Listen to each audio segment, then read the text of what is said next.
Welcome to Irish Exit Everything. My name is Frank, and it's wild how a week can feel like a month can feel like a year, and one day can change the world. And I wish I could say that's just a cliche, but in this case, it's true. If you keep yourself even just a little bit informed, it's been a wild week, week and a half. And I just need to say right off the bat that I stand in solidarity with the people of Ukraine. You know, for the past few months, the world has been playing this guessing game with Putin, like, oh, will he or won't he invade Ukraine again? And then he did. He ordered the invasion on February 24th. And since then, there's been a battle at Chernobyl. Russia's taken control of Europe's largest nuclear power plant. There was a real temporary ceasefire that lasted a few hours. And as of the day of this recording, anyway, which is March 6th, well, there's been conflicting reports about the death toll, but the UN has verified about 300 civilians have died and over 1 million people have fled the country, which is horrible. The death and displacement of folks anywhere is horrible, whether it's in Ukraine or Afghanistan or Palestine. War only stands to benefit people in power while everyone else suffers. But working class people have power in saying, no, we're not going to fight your war, which is difficult to do as an individual. I understand that's kind of a big ask, but that's why there needs to be a collective anti-war movement in Russia and Ukraine, everywhere. But anyway, I won't be talking about just the war in Ukraine, but I will talk about the implications a little bit later. So yeah, I mentioned that it was a busy week. It's actually wild how everything is so connected, not on a spiritual level. But also on February 24th, I attended the USDA's 98th annual Agricultural Outlook Forum. Fans of the show may remember that I attended this last year and gave a riveting recap. And the crazy parallel between these two forums is that they both took place like right after a crisis. Last year, it was right after the big winter storm hit Texas and left millions of people without power for a while. So the forum speakers were like, thoughts and prayers to the people of Texas.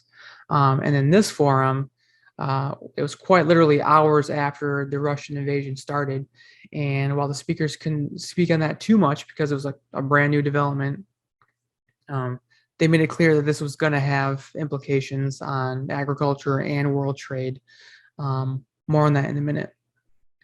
But unlike last year's forum, which was focusing on the setbacks of the pandemic, this forum was really pushing a positive outlook, even though the rising cost of everything and the climate crisis, paints a very different picture. The Deputy Secretary of Agriculture made some opening remarks, and she said, the agricultural industry remains as strong and resilient as ever. This is evident given the 2021 export numbers that reached a record high of $183.5 billion.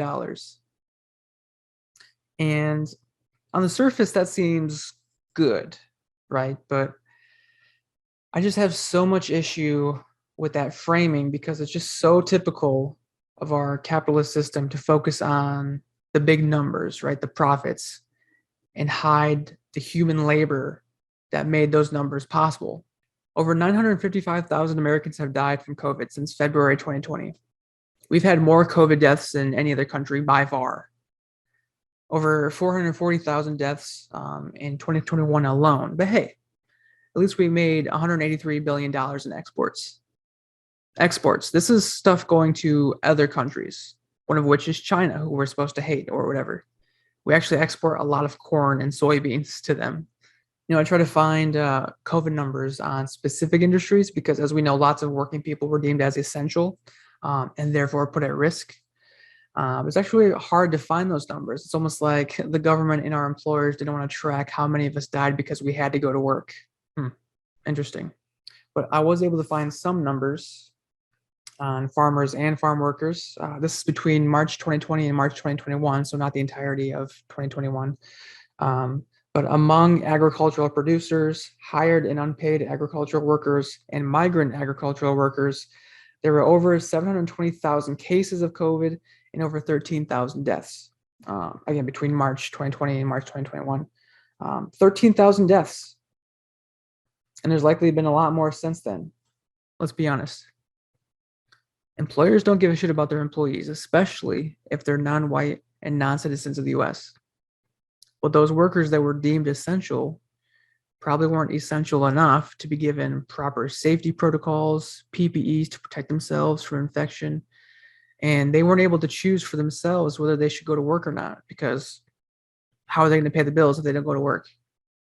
The $1,400 STEMI check? Good luck with that. So the export numbers didn't reach a record number because the industry is strong. This abstract concept of the industry isn't resilient just out of thin air, right? It's because working class people were put at risk and they paid for those exports with their lives. What's even more fucked up is the workers aren't even benefiting from those record numbers because they're paying for record high inflation. The USDA was very open about that. While exports are good, farm income is expected to drop this year because production costs are increasing. Fuel, fertilizers, feed. How does that happen? If we had record exports, how is farm income taking a hit? How are the folks producing the products that we're exporting not profiting more? That's sus. You know what's ironic? I think it was the deputy secretary again who said that the USDA is the people's department. If that were true, then why are direct government payments to farmers expected to decline this year, which is actually lower than pre-pandemic assistance? So is it really back to normal, or is it much, much worse? So in summary, the USDA's outlook for this year is, hey, thanks for the exports. You're essential. We love you, but you've got enough support from us already. So good luck paying to produce the stuff that you're exporting and can't even pay for yourself in the grocery store. Inflation sucks, doesn't it? That was literally what Biden said in his State of the Union address last week when talking about inflation. He's like, I get it. Oh, y'all are struggling to pay for shit? Listen, I get it. Do you, Joe? And then he praised himself for something he did a year ago, signing the American Rescue Plan, which gave families just a little bit of economic relief, just a little bit of breathing room, but not too much. We don't want folks to get too comfortable. But at this point, the American Rescue Plan is ancient history. Like, we're definitely not benefiting from that anymore. So what's Biden's plan to help us out now? How is he going to fight inflation? Well, as everybody knows, inflation is from labor shortages and supply chain disruptions. It couldn't possibly be price gouging. It couldn't be corporate greed, right? Let's think about the supply chain for a second. Something that was said at the USDA forum was logistics is crucial to our existence. Again, ignoring the fact that it's actually from working people and logistics that are crucial. All workers are crucial.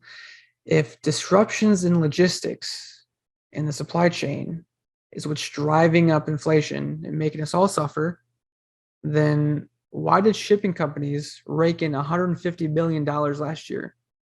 Did y'all know that ocean freight is controlled by big three alliances?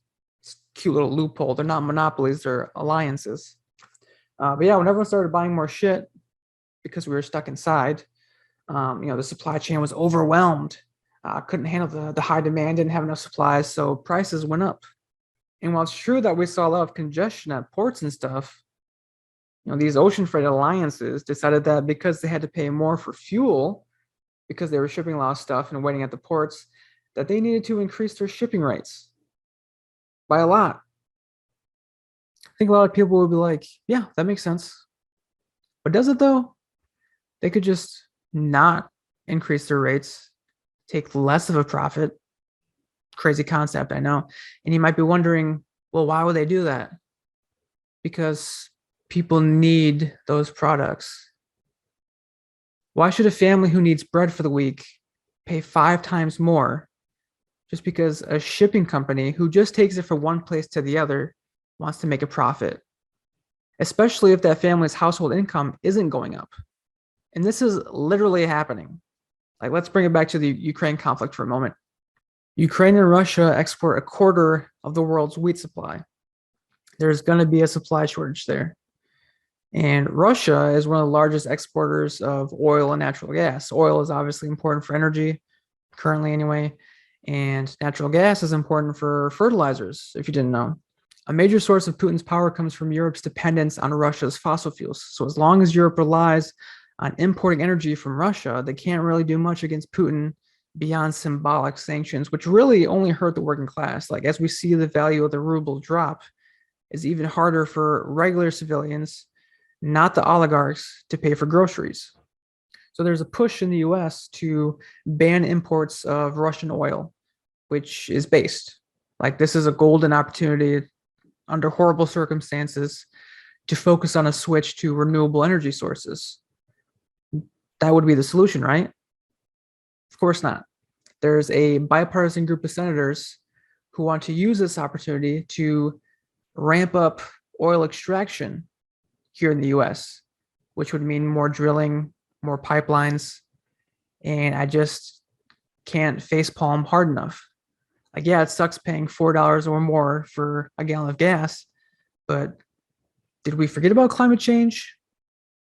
Did we forget about how drilling and pipelines ruin environments, particularly on reservations on native land, which is technically the whole country? And let's not forget the oil barons would immensely profit the most from this. And that's what happens in capitalism when individuals can own natural resources. So what did Biden have to say about all this in his State of the Union address, where he proudly declared himself a capitalist and said that capitalism without competition is exploitation, which is just misleading. Capitalism is exploitation. Even with competition, capitalism will always lead to things like alliances, because with the never-ending drive for profit, like you'll absorb the competition so you can make more profits for yourself. That just happens all the time in capitalism. Capitalists just be saying shit.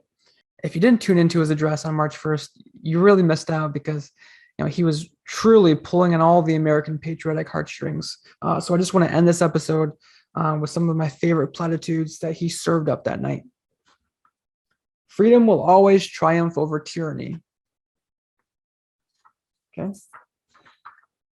We're the only country who has turned the crises we face into opportunities, which is like, really, the only country ever? Let's stop seeing each other as enemies. Let's start seeing each other for who we are, fellow Americans. And he ended it with, the United States is strong because you, the American people, are strong, which I would actually agree with. Working class people are strong. Working class people have power. We're stronger together and we deserve more power. We deserve peace. We don't deserve platitudes and empty promises. Thanks for listening, and let's get this bread.